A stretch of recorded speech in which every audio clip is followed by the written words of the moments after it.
नमस्कार, मैं हूं सर्वेश कुमार सिंह। समय संवाद में आपका स्वागत है। आज समान नागरिक संहिता पर चर्चा। समान नागरिक संहिता भारतीय जनता पार्टी का एक एजेंडा है और ये एजेंडा कोई नया एजेंडा नहीं है। अभी परसों प्रधानमंत्री श्री नरेंद्र मोदी ने भोपाल में भारतीय जनता पार्टी के अपना बूथ सबसे मजबूत कार्यक्रम में समान नागरिक संहिता पर अपनी मंशा स्पष्ट कर दी।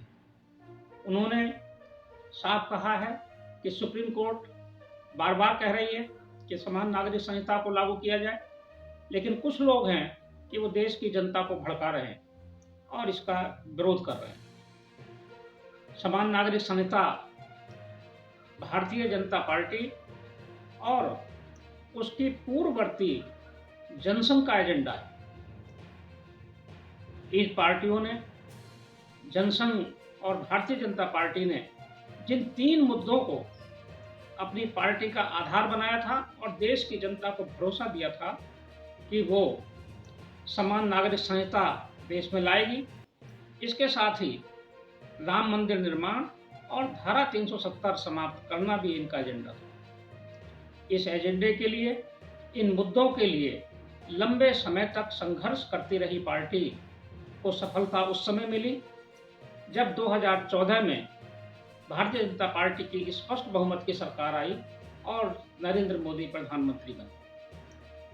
नरेंद्र मोदी ने, इनकी सरकार ने अपने कार्यकाल के दूसरी बार जब ये 2019 में चुनाव जीत कर आए तो इन एजेंडों को पूरा करने के लिए भरपूर प्रयास किया और उसमें सफलता प्राप्त की।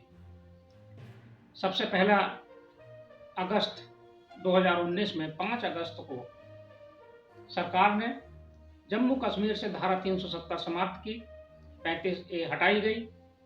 उसके 1 साल बाद ही 5 अगस्त 2020 को अयोध्या में श्री राम जन्मभूमि मंदिर की नींव रख दी गई। एक तरह से एक चिर प्रतीक्षित जो मांगे थी और जो देश की भावनाएं थीं, उनको भारतीय जनता पार्टी ने पूरा किया, केंद्र सरकार ने पूरा किया। तीसरा एजेंडा था समान नागरिक संहिता।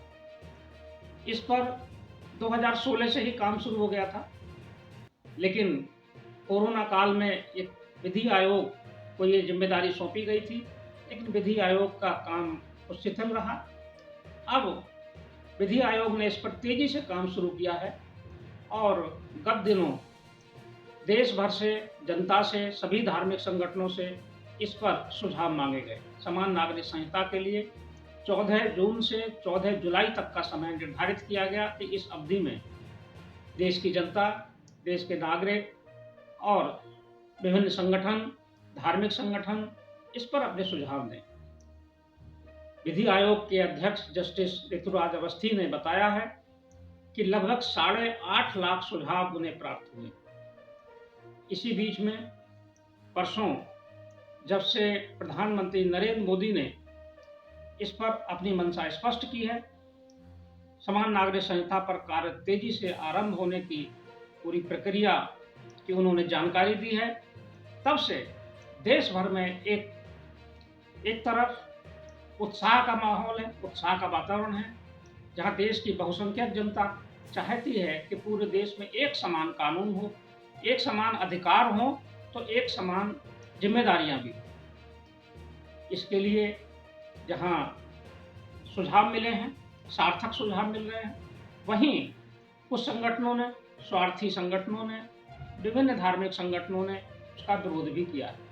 इसमें प्रमुख रूप से मुस्लिम पर्सनल लॉ बोर्ड और जमीयत जैसे संगठन शामिल हैं। लेकिन ये स्पष्ट दिखाई दे रहा है कि अगले चुनाव से पहले, 2024 के लोकसभा चुनाव से पहले, केंद्र सरकार समान नागरिक संहिता पर लोकसभा में विधेयक लाएगी और देश में समान नागरिक संहिता लागू कर दी जाएगी, जो कि एक भारत को, संपूर्ण राष्ट्र को एक बड़ी शक्ति प्रदान करेगी और देश की एकता और अखंडता के लिए ये एक मील का पत्थर साबित होगा। धन्यवाद।